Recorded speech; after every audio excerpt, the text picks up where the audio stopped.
ujungnya itu Undang-Undang Cipta Kerja, Bang. Di Undang-Undang Cipta Kerja itu di pasal 49 diperkenalkan istilah tanah musnah.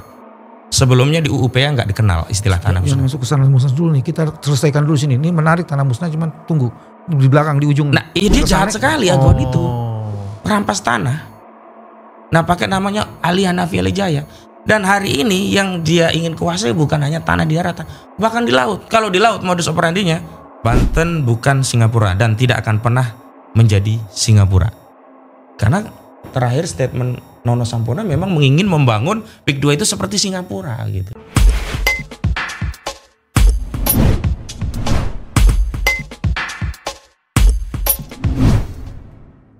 Bismillahirrahmanirrahim. Assalamualaikum warahmatullahi wabarakatuh. Teman-teman, jumpa lagi di channel ini, channel yang ingin terus-menerus meninggikan, memperluas, dan meningkatkan kewarasan.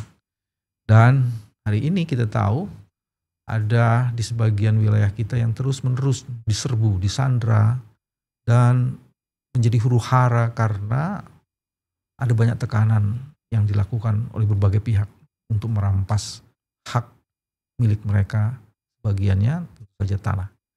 Dan yang paling menarik perhatian publik sampai sekarang soal PIK 2. Alhamdulillah ada penjaga kewarasan, punggawa kewarasan yang hari ini hadir bersama saya, Mas Ahmad. Namamu sebenarnya siapa lengkapnya? Ahmad Khozinuddin. Khozinuddin, jadi mesti kho ya? Ya, kalau mau fasih Khozin. Khozin, Iya. Artinya? Kata kakek itu mutiaranya agama, penjaganya agama. Oh iya. Jadi kalau Mas Ahmad ini sangat serius untuk menangani masalah-masalah ketidakadilan, karena itu refleksi dari namanya sebenarnya. Mudah-mudahan doa dari orang tua. Amin. Amin. Mas, Ya. kemarin di sebagian berita tuh Anda mau dianiaya atau apa ya? Oh lah, insiden lapangan Insiden biasa lah aja. itu. Iya, insiden lapangan. Kenapa insiden itu muncul? Karena ada pemaksaan pihak-pihak tertentu terhadap hak warga negara untuk menyampaikan pendapat di muka umum. Termasuk hak setiap warga negara untuk menggunakan akses publik berupa jalan. Jadi lengkapnya kan begini, kemarin itu kan kami mendapatkan undangan untuk aksi di Banten, tepatnya di Desa Muncung, Kecamatan Koronjo, Kabupaten Tangerang. Aksi jadwalnya jam 9. Kemudian delegasi Jakarta itu kan koordinator Bang Marwan Batubara. Saya memang diminta oleh Bang Marwan nanti kumpul di satu titik tertentu. Bareng-bareng nanti dengan warga, ada jawara dan sebagainya. Hanya karena saya ada agenda lain, saya pamit, saya langsung saja. Karena juga belum sarapan, kami mau mampirlah di warung Padang dulu. Dan memang kenyataannya begitu, kita mampir dulu. di sana ada warung Padang, bukan warung Ada Tegal. ternyata iya. Masih di sudut pun ada itu ya nasi Padang itu. Luar biasa. Tapi ke Padangnya sendiri gak ketemu kita nasi Padang. Iya. Warung Tegal malah gak ada di situ ya. Warung Sunda gitu gak ada di situ. Iya betul. Terus Mas. Nah terus waktu saya lihat tinjauan lokasi biasa, saya tidak menuju terus parinda, saya lewati dulu lokasi yang mau dituju sebagai tempat aksi. Ya ini tempat pengurukan proyek Pantai Indah Kapuk 2. Yang di pengurukan itu kan tersambung sampai ke Kali Malang yang Kali Malang itu 3 kilometernya sudah diuruk, padahal lebarnya 20 meter begitu. 20 meter kali 3 kilometer? Iya, yang sudah diuruk. Ya. Nah saya lanjut, taruh kendaraan, saya lihat dari jauh. Oh situasi sudah kondusif, banyak peserta. Ada aparat penegak hukum, pakai seragam lengkap. Berarti aman dong kita hadir lebih awal. Karena kan saya selalu tergenggam setiap ada agenda itu teringat firman Allah Subhanahu Wa Taala. Ya ayyuhalladzina amanu aufu bil uqud. Wahai orang-orang beriman, penuhilah akad-akad itu. Jadi on time itu bagian dari memenuhi akad. Kalau lewat berarti kita cedera akad. Saya hadir on time, meninjau lokasi ya tiba-tiba ada preman nanya kemana nih ya. Saya jalan ninjau. Terjadi caci maki dan sebagainya. Awalnya saya anggap biasa, tapi begitu dia bilang provokasi dan sebagainya, bangkit pula lah ini gairah kita. Kita kan anak STM dulu, jengkel juga kan kita dimaki-maki di depan publik. Terjadilah proses balas membalas. Walau saya sudah takar ini nggak berani, itu kan preman-preman bayaran. Dia tahu ini banyak polisi, paling ya cuman gertak-gertak ya terjadi begitu-gitulah. Oke. Sebenarnya yang dilakukan yang terjadi pada Mas Ahmad tidak seberapa dibandingkan dengan fakta sesungguhnya. Betul. Perampasan dan perampokan hak-hak rakyat yang ada di sana. Ya. Ini advokasi kasus itu udah berapa lama? Katanya udah masukin gugatan ya. Jadi kan sebenarnya dasar kita advokasi itu kan awalnya kita mendampingi Bang Said Didu saat dipanggil panggilan kedua di Polres Tangerang. Oke. Karena pada akhirnya Bang Said Didu kan tidak bisa menyembunyikan kasus ini. Kalau panggilan pertama kan silent. Nah panggilan kedua itulah seluruh tokoh kita karena Bang Abraham sama datang, Bang Refli Harun, banyak tokoh lah hadir. Nah waktu itu kita punya target kalau Bang Said Didu bisa pulang, paling tidak langkah advokasi kita berhasil. Memang begitu guys. Formilnya kan Bang Gufron dan kawan-kawan yang mendampingi. Secara material saya mengkonsolidasi tokoh-tokoh dan sebagainya untuk mengumpulkan tanda tangan dan sebagainya. Termasuk mengkonsolidasi masa-masa. Karena saat itu kan kita kasih panggung itu. Semua bisa orasi live terus itu. Terus kita edarkan berita jaminan, surat jaminan. Jaga-jaga kalau itu nantinya ditahan gitu. Ada sekitar 150-an jaminan dari seluruh peserta dan tokoh-tokoh saat itu. Nah qadarullah alhamdulillah bisa pulang. Nah setelah itu ada narasi demikian, ini jangan sampai perjuangan melawan oligarki perampas tanah ini seolah-olah perjuangan seorang Said Didu. Maka harus kita delivery ini menjadi perjuangan publik, perjuangan masyarakat. Paling tidak masyarakat Banten dan umumnya rakyat Indonesia gitu. Nah sejak itulah kemudian kita membuat upaya agar ini menjadi perjuangan publik gitu loh. Nah, salah satunya kami kemudian mempertimbangkan untuk menggugat perdata. Nah, di bulan November, tepatnya tanggal 30 November 2024 yang lalu kami menggugat di Pengadilan Negeri Jakarta Pusat nomor perkara 754 PD3 2024 PNJK TPST. Nah, sejak saat itu memang kami kemudian concern baik secara litigasi di pengadilan maupun secara non litigasi melalui mitigasi fakta lapangan, penelusuran bukti, wawancara saksi dan sebagainya. Itu bagian dari upaya untuk menguatkan gugatan kami. Sekarang kita akan konsentrasi di situ. Apa informasi yang didapatkan yang bisa dikonversi menjadi fakta hukum? Ya, ada 8 poin ya yang kemudian kami jadikan materi muatan perbuatan melawan hukum.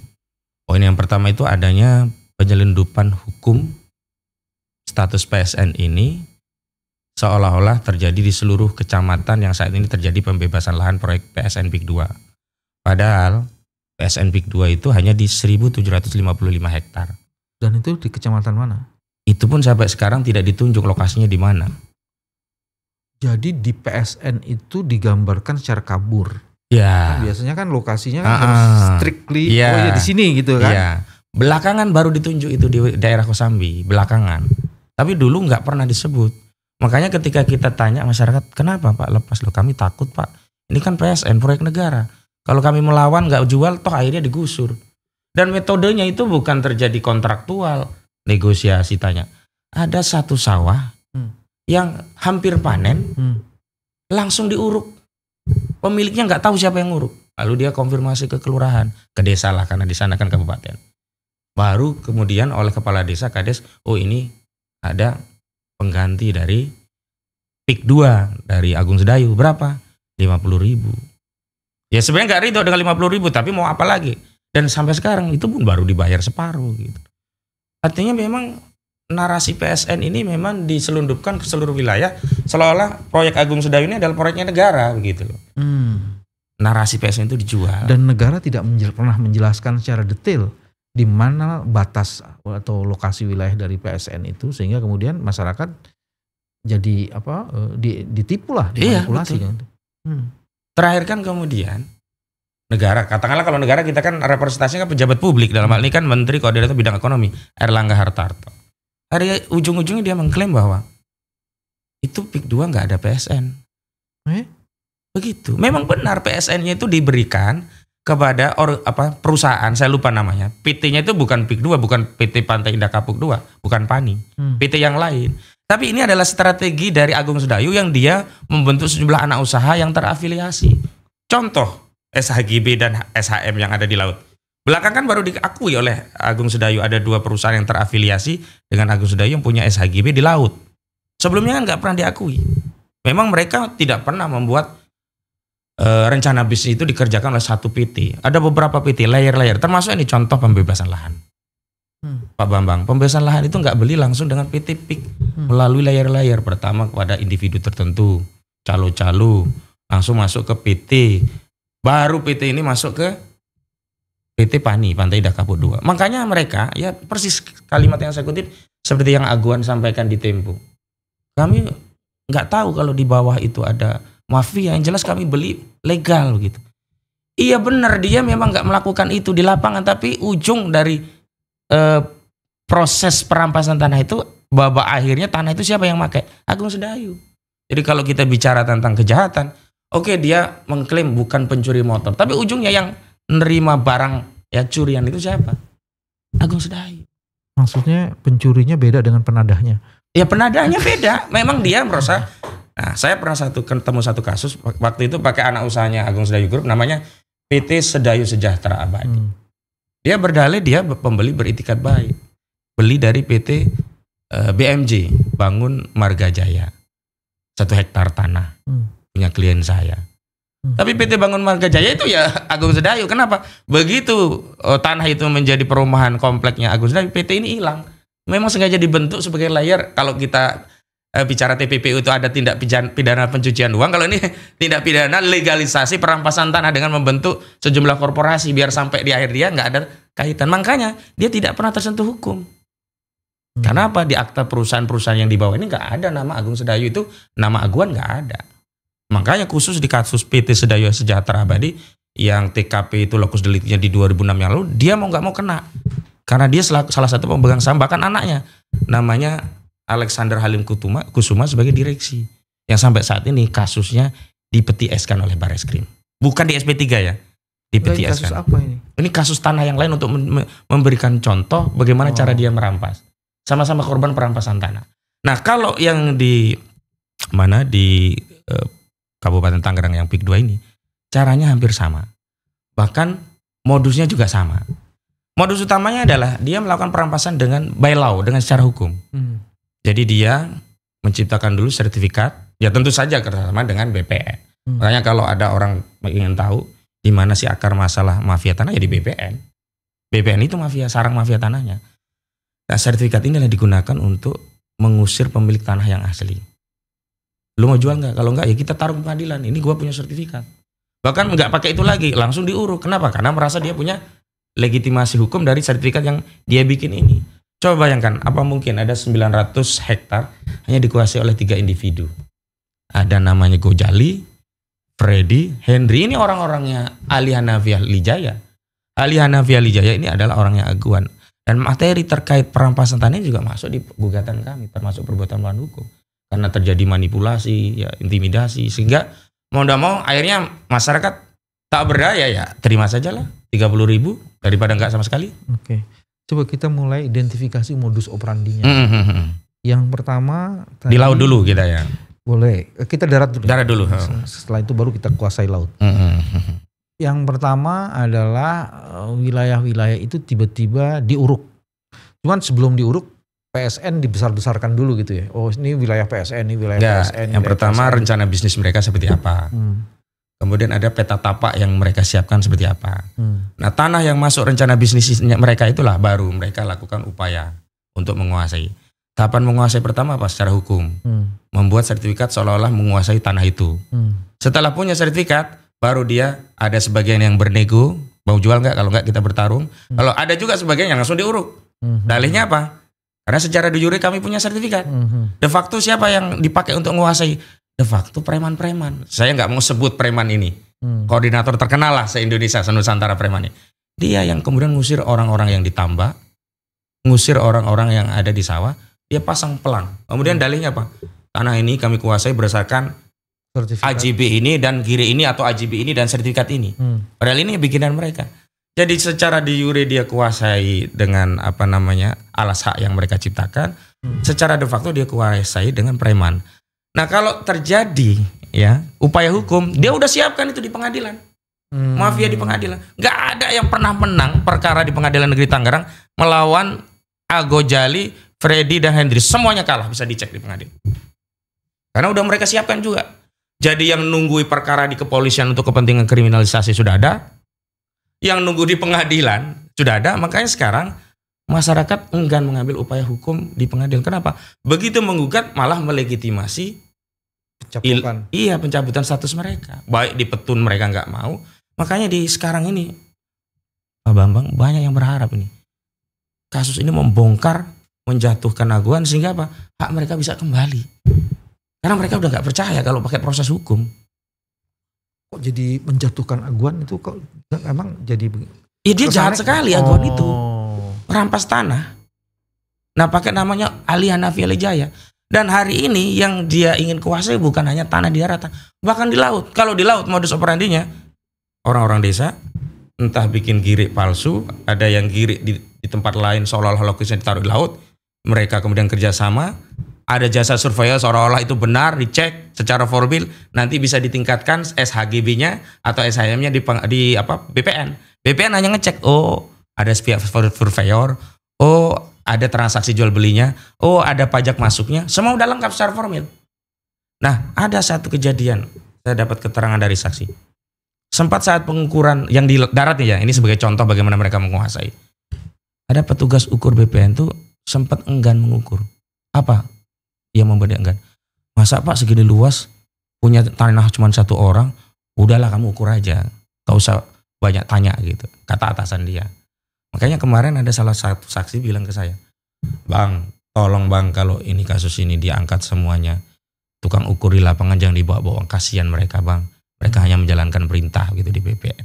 Ini yang di darat. Nah kembali ke laut.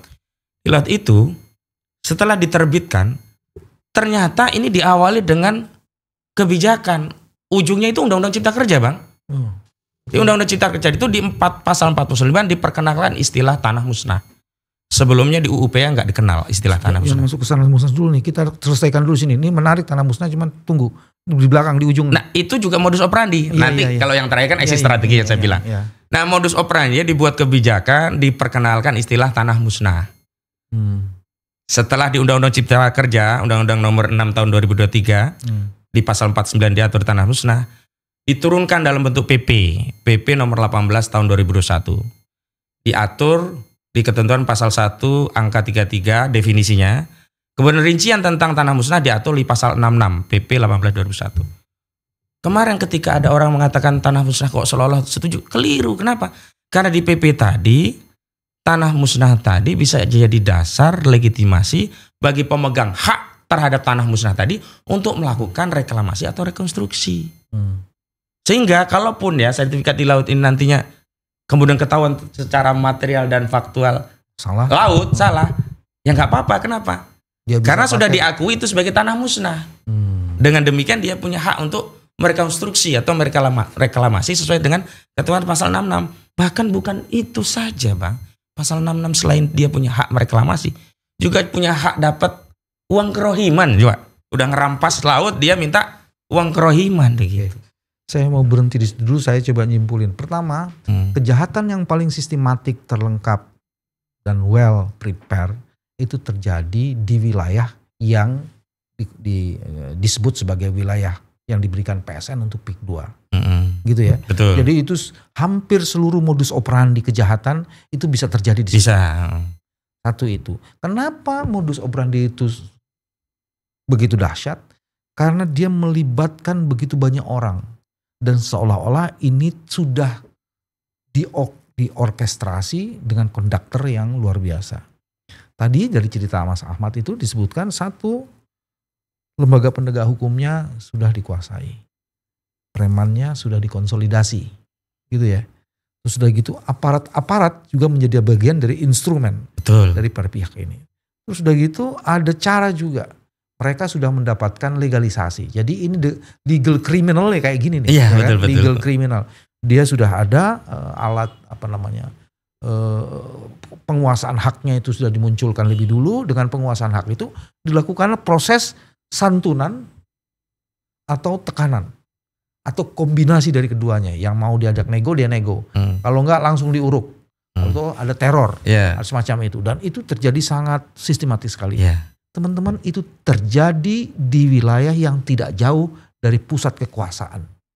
Jadi kalau sampai negara tidak terlibat dan mau mengambil bagian untuk menyelesaikan kasus ini, negara bisa dituduh tidak hadir. Bahkan bukan hanya itu. Bagian dari pelaku kriminal. Dan ini yang disebut dengan state corruption. Tadi saya mau lihat dulu nih. Terrorizing masyarakatnya itu seperti apa sih? Salah satu kutipannya. Begitu terjadi negosiasi, Ali Hanafi Ali Jaya cuma bilang, lo jangan macam-macam. Kalau lo nggak mau, gua lelepin lo ke empang.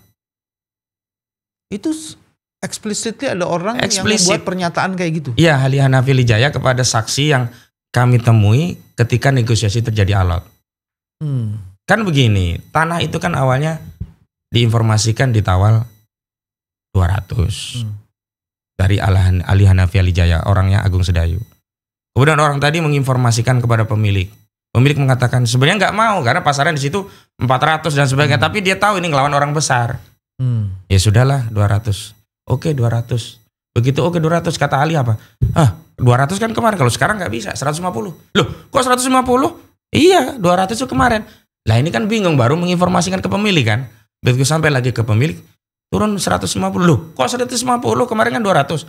Ya udah deh nggak apa-apa. Begitu nyampe lagi 100. Masya Allah. Begitu 100. Nah akhirnya mereka mengatakan si pemilik, ya sudahlah kalau gitu kita selesaikan aja di kepolisian. Tapi begitu sampai di kepolisian, ya siapa yang menang? Mereka udah dikuasai semua. Udahlah kepolisian kita udah dikuasai nih sama grupnya Ali Hanafi Ali Jaya ini, orangnya Aguan ini.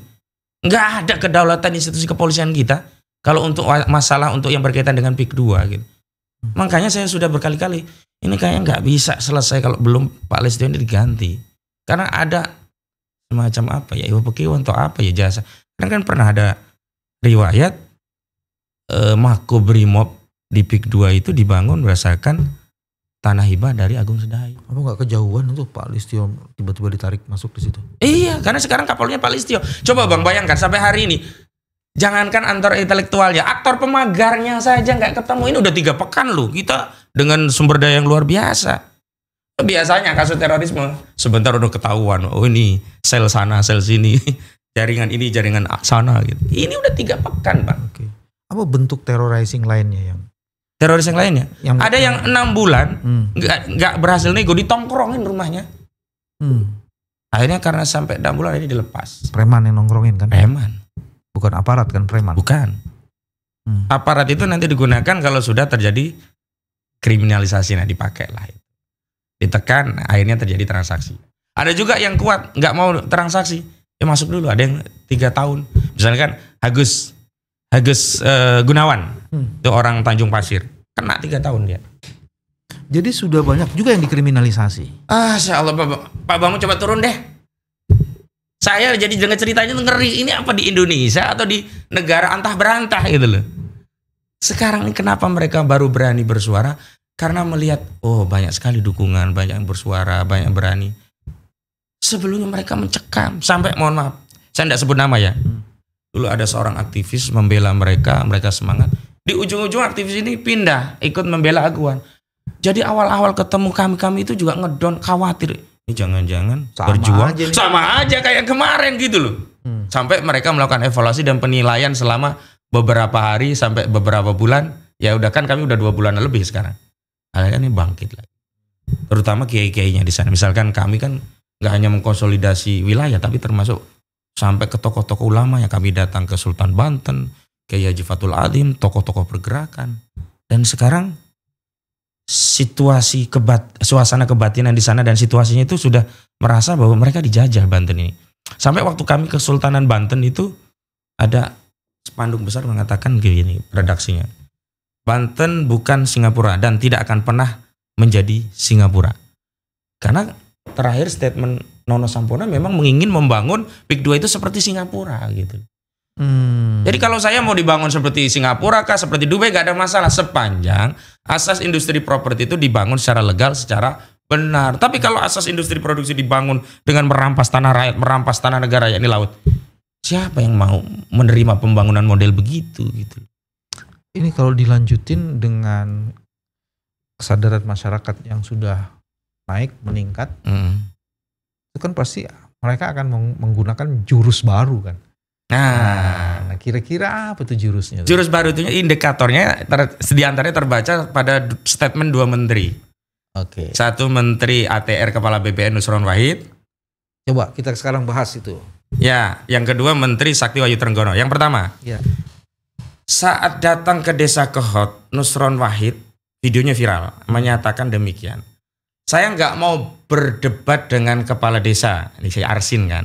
Apakah itu dulunya tambak atau apapun itu, tapi faktanya sekarang secara faktual dan material tanah ini sudah menjadi laut. Berarti apa? Tanah musnah. Clear? Seolah-olah kan benar. Padahal tanah itu tidak pernah menjadi laut, dari dulu laut. Dari dulu emang nggak ada tanah. Dan itu bisa dicek melalui indikator satelit citra kan? Iya. Nah ketika membenarkan dengan terminologi tanah musnah, berarti mengakui apa yang dulu sebelumnya tambak. Dan sudah musnah. Nah kalau sudah musnah, ada hak reklamasi, ada hak uang ganti rugi, uang kerohiman. Diatur di mana? Di pasal 66. Nah, pasal 66 undang-undang PP-nya Bang, ini rinciannya PP nomor 18 tahun 2001 nanti dicek. itu turunan dari undang-undang Cipta Kerja. Di belit pertanahannya. Di undang-undang Cipta Kerja itu ada di pasal 49-nya pintunya. 49. Jadi 49 nanti di definisi PP itu ada satu angka 33. Lalu hak tentang reklamasi atau rekonstruksi ada di pasal 66. Kesalahan kita kan orang Indonesia kalau baca itu kan hanya pasal 1 ya. Padahal ekor pasalnya ini justru membuka celah bagi mereka untuk melakukan reklamasi. Jadi manipulasi dan kejahatan yang dilakukan sebelumnya dengan menimbulkan sertifikat, sekarang seolah-olah akan dilegitimasi dengan terminologi tanah musnah. Dan itu juga sama yang disampaikan oleh Menteri Sakti Wahyu Trenggono saat dia podcast dengan Akbar Faisal and Sensor. Dikatakan itu kan tanah musnah, udah selesai, nggak ada. Jadi apa haknya? Nggak ada di situ. Iya kalau kita hanya baca bahwa tanah musnah itu hilang hak keperdataannya. Tetapi di pasal berikutnya, ayat berikutnya pasal 66 itu orang yang punya hak yang tanahnya musnah diberi hak untuk melakukan rekonstruksi atau reklamasi. Sekarang pertanyaannya, siapa yang punya kemampuan kapasitas untuk melakukan reklamasi atau rekonstruksi laut? Apakah Pak Bambang, saya atau petani nelayan kecil-kecil? Enggak, di Indonesia itu raja reklamasi aguan. Sudah jelas ini untuk kepentingannya aguan. Oh, perusahaan yang punya sertifikat SHGB dari 263 dan 17 SHM itu diakui dua perusahaan itu adalah anak usaha Agung Sedayu Group. Desainnya begitu. Jadi tanah musnah itu adalah rekayasa legal engineering untuk proses memberikan justifikasi terhadap reklamasi itu. Dan itu artinya meniadakan atau memutihkan kejahatan yang dulu terjadi. Yang sebelumnya terjadi. Harusnya itu tidak dianggap sebagai tanah musnah. Memang tidak ada tanah di situ, sejak dulu laut. Sehingga prosesnya apa? Prosesnya adalah bahwa orang yang merekayasa tanah di laut tadi kena pasal 266, 263 setidaknya. Pasti ada pemalsuan dokumen. Pasti ada keterangan palsu dimasukkan akta otentik. Yang ini sedang jalan di Barreskrim katanya kan pasal ini. Tapi kita nggak tahu orangnya siapa. Yang kedua, produknya ini selain ya, nah ini juga saya heran. Upaya penyelamatan itu terlihat dari statement Menteri Nusron Wahid. Pada mulanya dia sebutkan bahwa sepanjang 2022 sampai 2023 telah diterbitkan sejumlah sertifikat di laut. Ada 263 SHGB, ada 17 SHM. Clear. Nah, ketika dia melakukan verifikasi ternyata kenapa hanya 50 yang dibatalkan. Sisanya berdalih karena dia tidak punya kewenangan contrarius actus lebih dari 5 tahun, maka dia harus minta fatwa dari Mahkamah Agung. Padahal sebelumnya dia sebutkan rentangnya 2022-2023. Dan ini nyambung karena PP-nya sebelumnya 2021. Dan nyambung juga dengan pagar laut untuk mengokupasi wilayah laut tadi untuk nantinya dijadikan reklamasi daratan. Karena menurut citra satelit pagar itu baru muncul 2022. Nah kalau ada klaim 2014 itu klaim. Nggak saintifik. Yang saintifik itu adalah apa yang data yang secara ilmiah bisa kita tunjukkan pada publik. Pagar laut itu 2022 mulainya. Data Google Earth itu menyatakan begitu. Mulai terlihat. Kalau Pak Hartarto itu apa ininya kaitannya dengan Nah ini rangkaiannya kan dalam konteks kebijakan. Dulu kan kebijakan itu oleh presiden yang memberikan status PSN. Tapi produk hukumnya kan bukan lewat PP atau Perpres, lewat peraturan Menteri Koordinator Bidang Ekonomi. Yang lampirannya itulah dimasukkan PSN ini begitu. PSN PIK itu ya. Iya begitu. Dan disitulah kemudian juga terjadi dari awal memang kejahatan itu sempurna dan ingin ditutupi kan. Iya betul. Itu diberikan kepada satu korporasi yang tidak berkaitan dengan Agung Sedayu, gitu kan? Bukan, ini perkorporasi bagian dari Agung Sedayu, tapi namanya bukan Agung Sedayu, sehingga bisa berdalih itu bukan kami loh, gitu loh. Oke. Terus tadi katanya ada banyak aset-aset milik negara yang kemudian itu juga diambil alih kayak sungai tadi itu. Nah, ada lagi nggak yang lain? Sungai, jalan itu jalan desa ada, ya tergantung jalannya nanti aksesnya ada jalan desa yang jelas. Dan kemudian kalau laut kan ada yang itu menjadi common public atau bahasa lainnya itu kan public property ya. Sama lah, common public atau public property. Intinya itu milik barang-barang yang negara punya kewenangan mengelola. Termasuk laut ini. Dan hutan, Bang. Jadi PSN itu kan ternyata terletak di atas 1.500 hutan lindung yang belum terjadi konversi. Kan berarti dia jelas merampas wilayah hutan lindung dijadikan PSN bagi Agung Sedayu Big 2 ini. Yang dulu itu juga begitu, Bang. Awalnya kan mereka membangun narasi ini. Menteri ATR katanya begini. Saya akan mengubah caranya 2 alternatif solusi untuk melegitimasi PSN yang kacau ini yang melanggar hukum karena di atas lahan hutan lindung. Yang pertama, perubahan peruntukan lahan lindung menjadi hutan konversi itu kewenangan di Menteri ATR. Yang kedua, perubahan rencana tata ruang dan wilayah baik di tingkat kabupaten ataupun provinsi. Nusron menyatakan, saya belum mengambil tindakan apapun karena tidak ada yang masuk permohonan terkait itu. Lah kan waktu itu kami protes. Kalau ada sesuatu yang melanggar hukum, harusnya yang melanggarnya ditindak. Bukan negara memberi fasilitas untuk melegitimasi itu gitu loh. Ya, tapi kan ini memang kelakuannya gitu. Sawit 2,3 hektar, 2,3 juta hektar diputihkan. Ya, kemudian diputihkan. Nah sekarang gini, ini tadi Mas Ahmad mengatakan sudah mengajukan ke pengadilan. Iya. Ada gugatan perbuatan melawan hukum. Pihak yang digugat siapa? Ada 8 dan 1 turut tergugat. Tergugat pertama yang kami gugat Aguan Sugianto Kusumo. Kedua Antoni Salim. Ketiga PT Pantai Indah Kapuk atau PANI. Keempat PT Kukuh Mandiri Lestari. Kelima Joko Widodo. Keenam Erlangga Hartarto. Ketujuh Surta Wijaya. Kedelapan Mas Kota. Dan yang ke-9 turut tergugat adalah Kementerian Keuangan. Kepentingannya untuk menerima pembayaran karena kami menggugat dengan ganti rugi 616,2 triliun rupiah yang dibayarkan kepada negara melalui Kementerian Keuangan. Jadi fungsi Kementerian Keuangan yang menerima bayaran dari ganti rugi tadi. Jadi seluruh penyebutan nama pada seseorang yang berkaitan langsung dengan orang itu, sebenarnya itu juga karena di dalam gugatan udah disebutkan gitu. Sudah. Dan ada reasonnya. Kenapa kami gugat Aguan dan Antoni Salim? Karena 2 orang ini yang punya saham mayoritas di PT Pantai Indah Kapuk melalui 2 unit usahanya, Agung Sedayu Group dan Salim Group. Logikanya adalah demikian. Siapa yang paling mendapatkan keuntungan paling besar, benefit paling besar dalam sebuah perseroan? Pemegang saham dong ya. Nah, ketika ada kesalahan, ya pemegang saham juga harus diberi pertanggungjawaban atas imbas atas andil dia punya saham di situ. Itu alasan dari sisi legal. Kemudian dari sisi hukum perseroan kan kalau perbuatan melawan hukum itu melibatkan korporasi dan ada kesalahan korporasi kan tanggung jawabnya bisa melampaui apa yang ada pada organ pengendali perseroan termasuk pemegang sahamnya, bukan hanya direksi yang dipertanggungjawabkan. Jadi kita mau tarik semuanya. Nah, kenapa Jokowi sama Erlangga kita tarik secara pribadi? Karena kecenderungan begini, kalau yang selalu kita gugat jabatannya, ini orang pribadi yang bersalah ini bisa cuci tangan. Sementara pejabat baru seolah-olah jadi cuci piring, ini kesalahan lu. Kita harus tarik pribadinya karena dulu saat dia jadi presiden, dia yang menetapkan ini PSN. Erlangga dulu saat jadi menteri, walaupun sekarang tetap menteri yang sama begitu. Dulu dia yang harus dipertanggungjawabkan. Makanya Erlangga Hartarto ngeri juga saya punya pejabat seperti dia. Nggak paham dong, kita gugat pribadi. Arah gugatan dialahkan ke alamat rumah dia pribadi. Kok waktu panggilan sidang kedua, sidang pertama dia nggak datang. Sidang kedua datang, yang datang dari Kementerian Koordinator Bidang Ekonomi. Dapat surat tugas. Ya kita tolak lah, apa urusannya dengan Kementerian Ekonomi. Lalu oleh hakim, ini loh Pak, dikasih tuh, ya kayak diajari dari Kementerian Ekonomi. Ini loh gugatannya pribadi, alamatnya pribadi.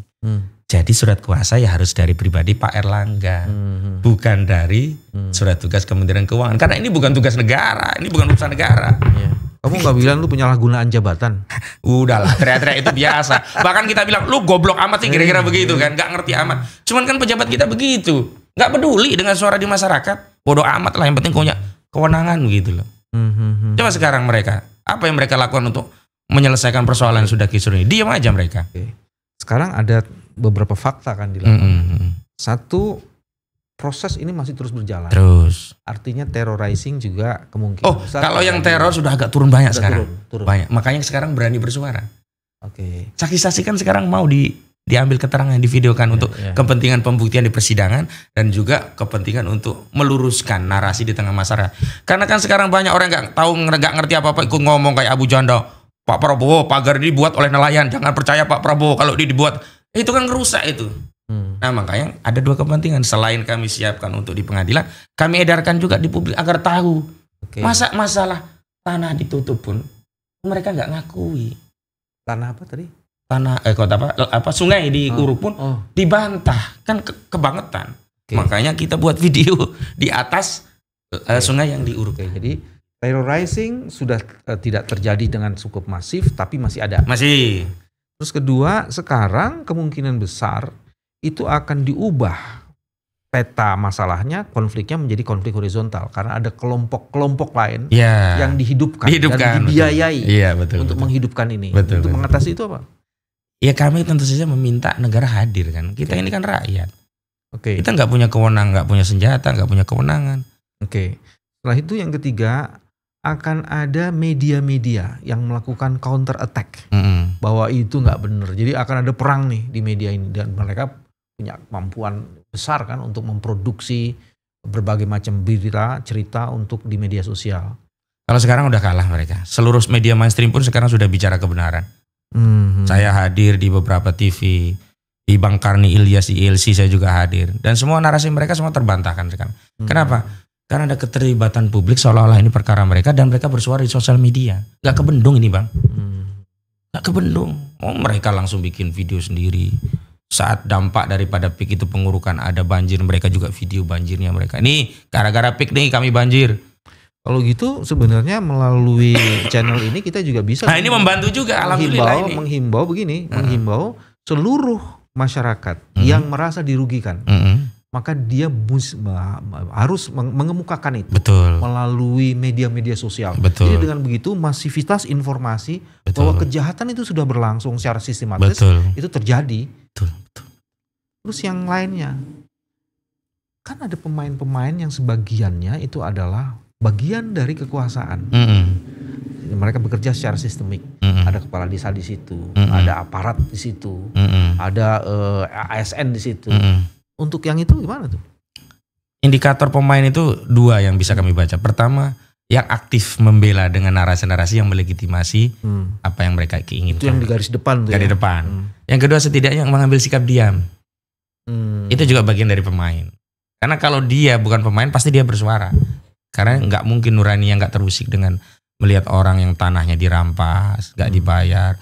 Ada yang 28 hektar, ada yang 6 hektar, ada yang 11 hektar, macam-macam.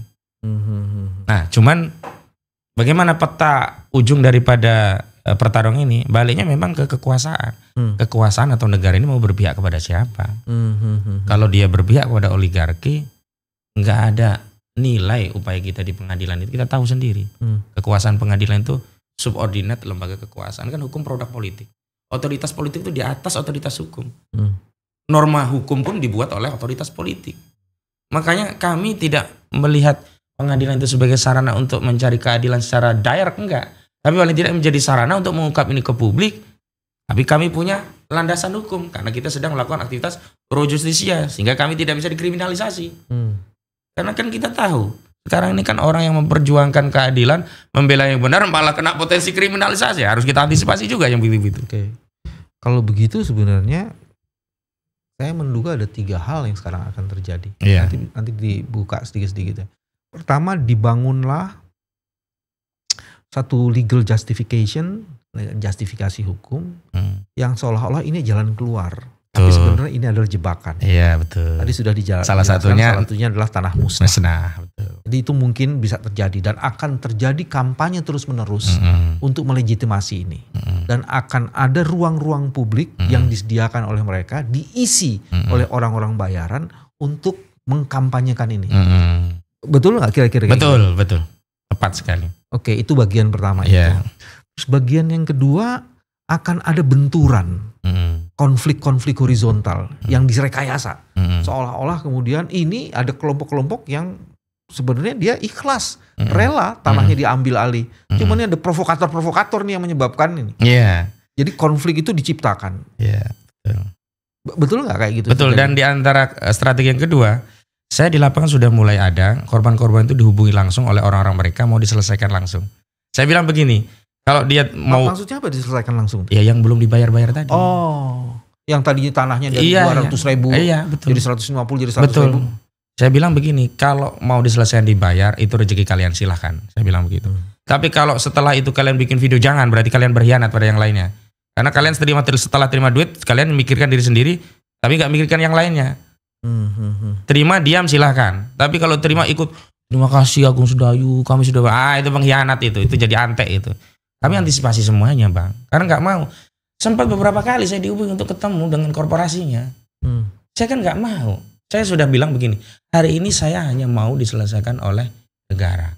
Nggak mau saya dibawa kendali korporasi. Kalau korporasi yang menyelesaikan, ya untuk kepentingan korporasi bang. Nggak mungkin dia berpikir untuk semuanya.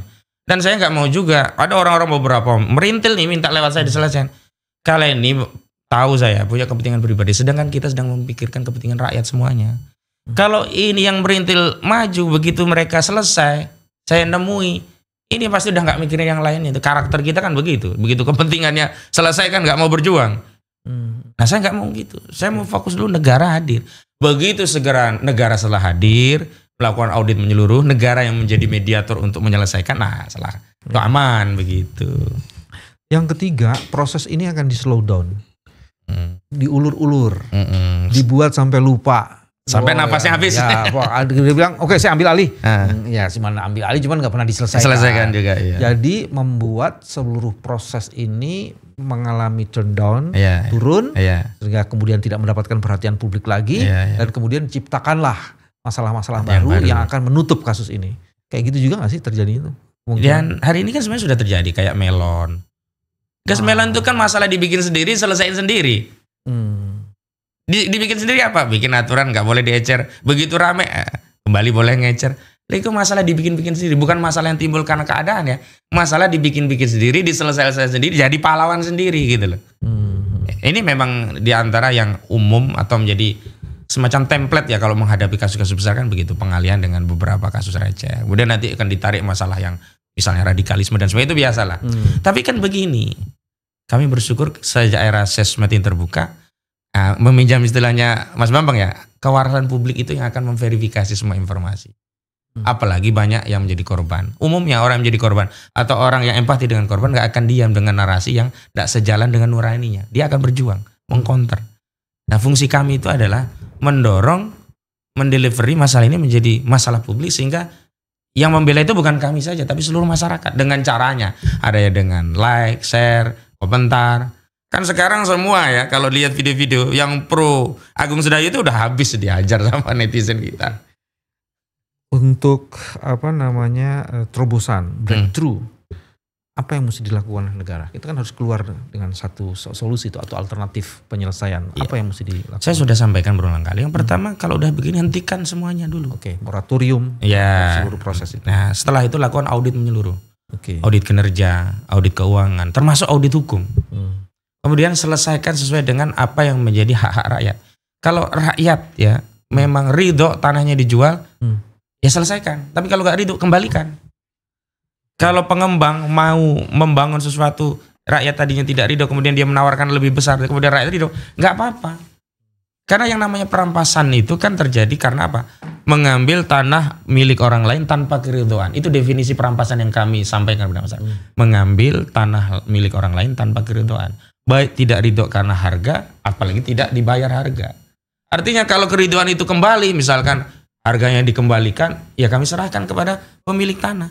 Tapi audit hukum tetap harus jalan. Siapa yang salah, yang menipu, yang ngambil laut dan sebagainya tetap harus diproses hukum. Oke. Boleh diminum. Boleh, terima kasih. Jangan lupa kalau bersemangat terus lupa minum. Iya, terima kasih. Aku minum dulu. Begitu. Breakthrough ini diperlukan, cuman kan harus ada instrumennya. Kalau tadi mau dilakukan audit, assessment ataupun apapun namanya, itu sebaiknya dilakukan oleh task force yang bersifat ad hoc dan khusus atau diserahkan kepada instansi-instansi. Enggak percaya udah harus task force dan melibatkan banyak instrumen. Jadi dibangunlah task force. Ini sekaligus minta nih sama Pak Prabowo, bikinlah task force yang isinya itu adalah stakeholders. Ya betul. dan kemudian memberikan job description yang jelas. Betul. Dan dilengkapi oleh expertise yang dibutuhkan untuk melakukan assessment atau due diligence atau audit terhadap seluruh masalah itu. Dan jadikan ini adalah salah satu laboratorium penyelesaian masalah-masalah sosial, sehingga kemudian ini bisa dipakai untuk menyelesaikan masalah-masalah lain di tempat lain ya. di tempat lain. Dan yang paling penting adalah PSN menjadi kunci pembuka yang menyebabkan masalah ini menjadi begitu rumit dan kompleks. Nanti saya sih punya bayangan ada penyelesaian dari sisi faktanya, ada penyelesaian dari sisi regulasinya. Dan kalau kita runut regulasi, memang biang keroknya di Undang-Undang Cipta Kerja. Makanya menurut kami itu di antara rekomendasi yang paling penting terkait persoalan konflik agraria dan yang lainnya, itu adalah Presiden harus segera mengeluarkan Perpu untuk pembatalan Undang-Undang Cipta Kerja. Sehingga seluruh undang-undang yang direview melalui Undang-Undang Cipta Kerja yang sebelumnya diganti dengan Undang-Undang Cipta diberlakukan kembali. PP yang turunan Undang-Undang Cipta Kerja dibatalkan. Sehingga apa? Proses perampasan hak-hak publik bukan hanya masalah tanah ya. Hak publik itu banyak sekali. Sampai saya menggunakan istilah begini dulu itu sama kawan-kawan di Banten. Lah iya, kalau dulu oligarki itu tuh merampok tanah kita berupa nikel, batu bara, timah, di gunung-gunung, di lembah-lembah, kita diam. Ya wajar karena jauh dari kita. Nah sekarang dia merampas tanah di kampung kita, di halaman kita, sawah tempat kita mencari hidup, tambak mencari hidup, kok kita masih diam gitu loh. Nah akar masalahnya ternyata di Undang-Undang Cipta Kerja. Maka kalau diterbitkan Perpu untuk membatalkan Undang-Undang Cipta Kerja, lalu nanti proses harmonisasi undang-undang itu tidak boleh lagi dengan menggunakan pendekatan omnibus. Kenapa? Kalau sudah omnibus, ini rincian masalah pada sektor yang di omnibus itu tidak menjadi lengkap. Dan yang menarik kan kemarin itu kan substansi omnibus law Cipta Kerja itu paradigmanya adalah awalnya kan Cipta Kerja, sebenarnya bukan Cipta Kerja, Cipta Investasi. Kepentingan lebih menguntungkan pada investor oligarki. Sehingga apa? Normanya itu hanyalah norma untuk melayani oligarki agar mereka mudah untuk berbisnis tanpa memikirkan apakah kemudahan berbisnis para investor tadi merampas atau tidak hak-hak rakyat. Ternyata faktanya merampas hak rakyat. Begitu. Teman-teman, ada beberapa hal yang penting untuk dirumuskan. Bagian pertama, kejahatan itu begitu sempurna. Kompleksitasnya menghardik kesadaran kita dan nurani kita. Dan ini sudah tidak bisa dibiarkan. Karena kesempurnaan kejahatan itu awal dari sebuah masalah dan azab akan ada di situ. Yang kedua, Undang-Undang Cipta Kerja itu ternyata menjadi biang kerok yang menyebabkan seluruh kompleksitas kejahatan itu terjadi. Dia sudah tidak bisa disebut lagi sebagai Undang-Undang Cipta Kerja, tapi Undang-Undang Cipta Oligarki. Karena menghasilkan oli bekas dan oli busuk. Sehingga kemudian harus ada upaya yang serius untuk mendelegitimasi Undang-Undang Cipta Oligarki ini. Terus yang ketiga, harus ada satu upaya yang menghadirkan negara. Tim khusus, task force yang bersihkan stakeholder yang ditopang oleh para ekspertis yang melakukan review terhadap peristiwa, terhadap kebijakan, dan terhadap dampak yang harusnya kemudian bisa diatasi perlu dilakukan. Inilah cara kami menjaga kewarasan, karena hanya dengan kewarasan, harapan bisa kita jemput. Masya Allah. Selamat datang orang-orang waras. Allahu Akbar. Terima kasih. Wassalamualaikum Waalaikumsalam warahmatullahi wabarakatuh. Oh. Masya Allah.